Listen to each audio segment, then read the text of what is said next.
Assalamualaikum warahmatullahi wabarakatuh. Waalaikumsalam warahmatullahi wabarakatuh.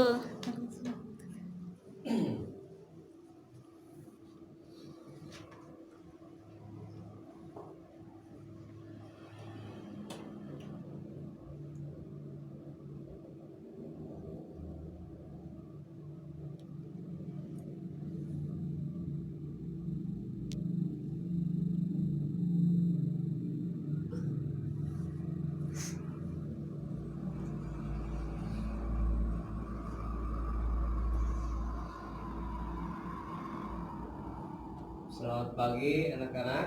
Pagi, Pak. Bagaimana kabar kalian semua? Alhamdulillah baik. Apa pelajaran kalian hari ini? Akidah akhlak. Akidah akhlak. Oke. Marsalia Hadiroh. ada. Marsalia punya binatang kesayangan di rumah? Punya, Pak. Apa? Kucing. Kucing. Ya. Kenapa suka kucing? Karena Lucu. Nabi juga suka ke kucing. Jadi lucu aja gitu, Pak. Tapi jangan malu-malu kucing ya. Ya. Kalau ini selain kucing ada nggak tumbuhan gitu, Bunga. tanaman? Ya, Suka. bunga. Kamera juga. Iya. Suka nanam. Bapak, aduh.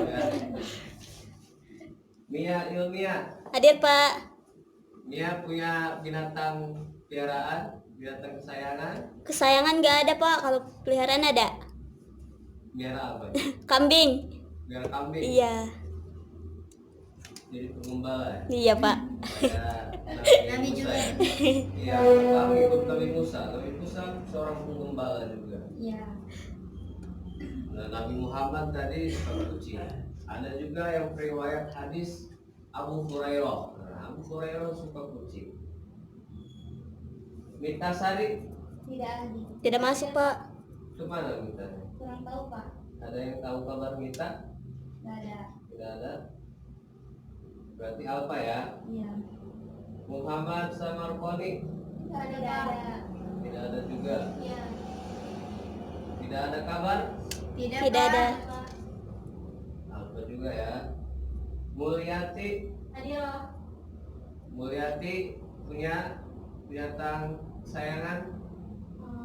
Di rumah belum ada peliharaan sih, Pak, cuman saya senang sama kelinci, Pak, lucu.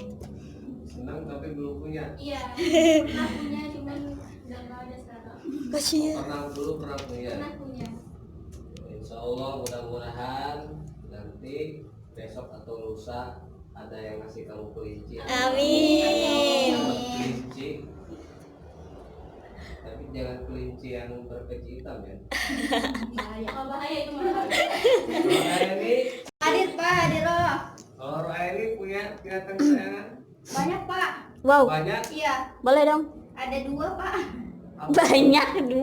Banyak. Satu kelinci, keduanya itu kucing. Oh, berarti sama kayak Mas Salia ya. Mas Iya, Salia Pak. suka kucing sama Mulyati.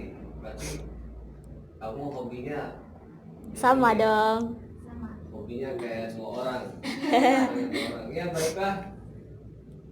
Materi kali ini kita akan membahas tentang adab-adab terhadap alam sekitar. Alam sekitar itu ya tadi seperti hewan, tumbuhan termasuk kepada alam. Apa itu alam? Alam. Apa alam? Lingkungan kita. Alam. Alamin. Apa alam? Oke. Nggak tahu, Pak, apa, Pak? Alam. Alam dunia yang isinya itu disebut dengan alam. Dan ini kita membahas tentang pertama itu adab Islam terhadap lingkungan. Nah, lingkungan ini disebut dengan alam sekitar atau lingkungan.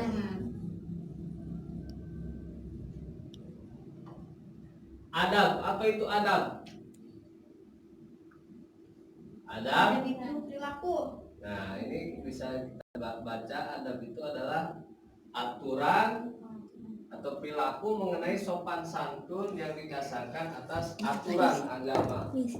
Biasanya kan kalau kita, hei kamu beradab dong, kamu adab. Adab itu kita pelajaran kita kan akidah akhlak, bisa juga akhlak. Adab itu akhlak. Islam, agama Islam, agama yang dibawa dan diajarkan oleh Nabi Muhammad SAW. Agama samawi yang turun dari langit. Jadi bukan agama buat-buatan ya, bukan agama kaleng-kalengan. Jangan bikin agama kaleng-kalengan kayak agama-agama baru. Ada agama apa? Ada agama Ahmadiyah. Itu buat-buatan orang. Ini kita sebagai orangnya disebut dengan muslim. Jadi aturan atau akhlak seorang muslim terhadap lingkungan. Nah, lingkungan itu apa?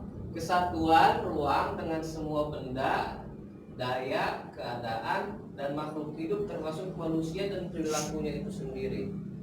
Jadi kita membahas tentang adab Islam terhadap lingkungan. Jadi walaupun kita manusia, ada hablum minallah, ada hablum minannas, dan ada juga Hablum bil alam. nah, hablum bil alam, dengan alam sekitar.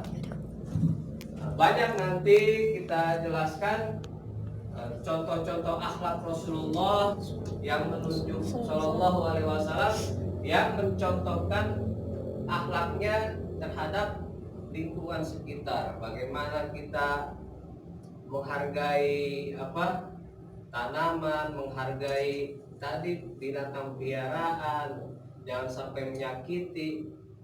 Bahkan diriwayatkan Imam Bukhari dan Imam Muslim itu mempunyai salah satu perbedaan dalam segi kesohihan.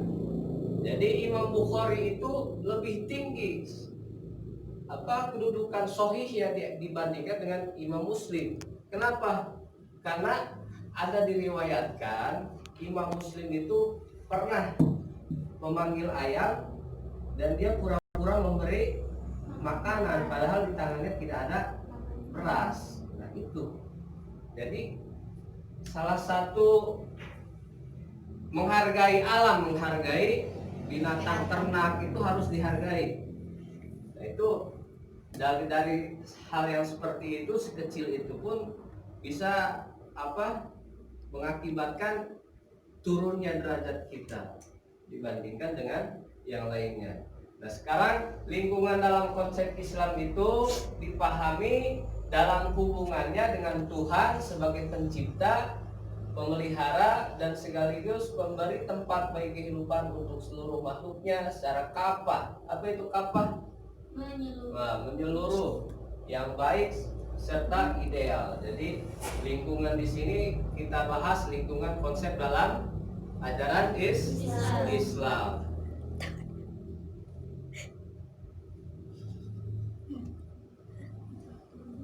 Nah, di sini ada dua ajaran dasar umat Islam terkait dengan etika lingkungan.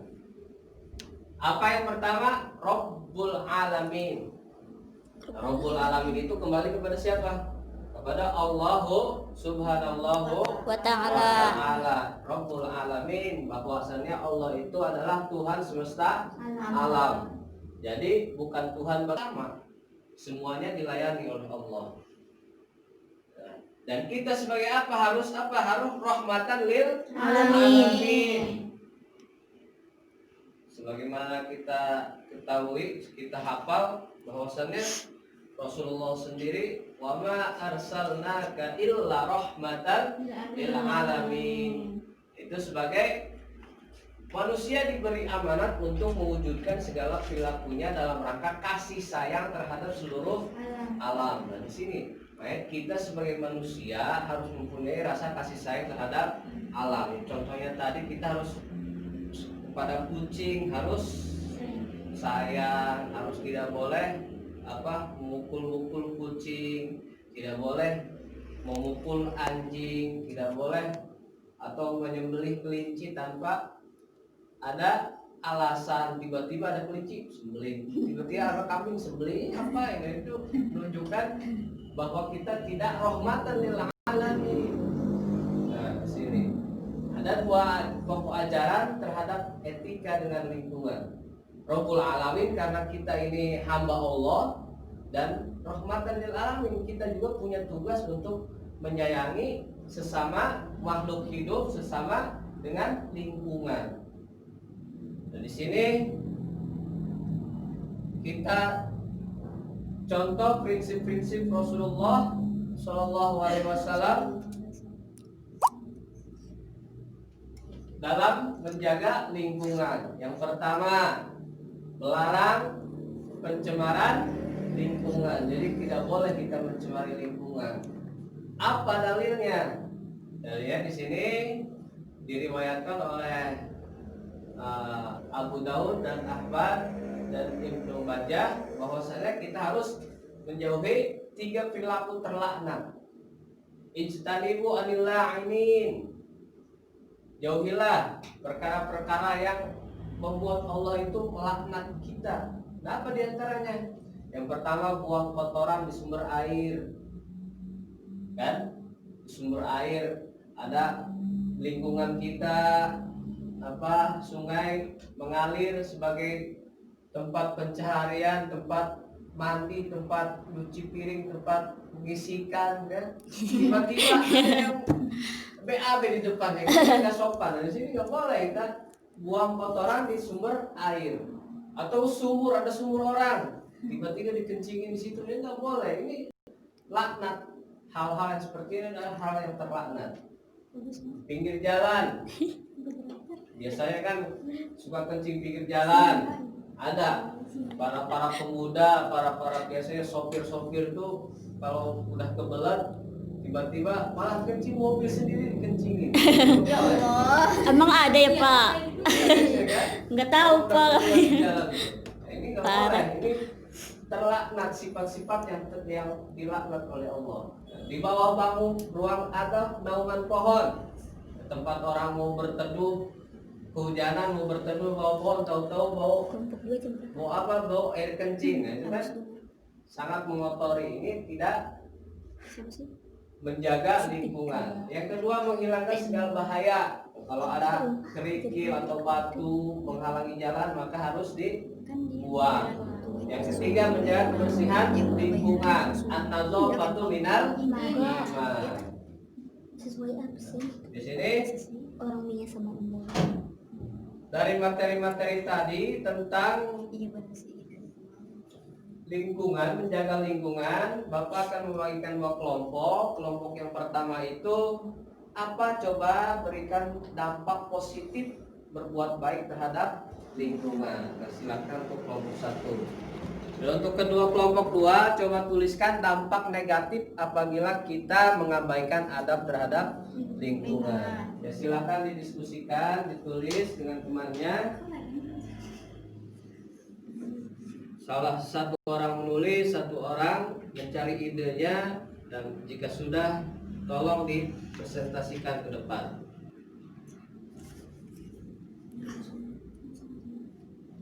Udah Pak, langsung. Sudah? Ya, silakan kelompok 1.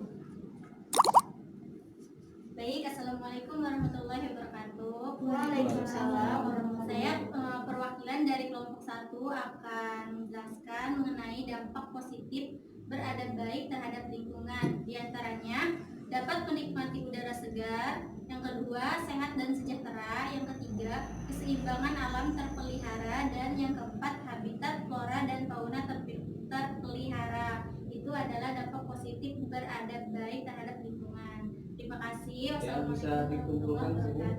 Bahasa ya, terima kasih. Untuk kelompok 2, Assalamualaikum warahmatullahi wabarakatuh. Waalaikumsalam warahmatullahi wabarakatuh. Saya perwakilan dari kelompok 2 akan menjelaskan dampak negatif jika kita mengabaikan adab terhadap lingkungan. 1. Alam tidak stabil. 2. Pencemaran udara. 3. Erosi tanah. 4. Pencemaran air. 5. Kelima, kepuasan habitat flora dan fauna. Ya Pak. Ya, terima kasih. Simpulkan, sudah ditulis namanya ya. Sudah Pak. 122 ayat. Terima kasih kepada para siswa yang sudah mengamati baik-baik pelajaran tentang adab Islam terhadap lingkungan. Di sini sudah bisa memberikan contoh-contoh dampak negatif dan dampak positif. Jadi ada yang kalau kita berbuat baik terhadap lingkungan, maka lingkungan juga akan memberikan kebaikan kepada Kita. Dan apabila kita malah berbuat jahat, melakukan kerusakan, maka alam itu sendiri akan memberikan kerusakan kepada kita. Contohnya banjir, erosi, tsunami. Nah, ini karena bima kasabat aydin nas. Semuanya terjadi karena dampak tangan manusia.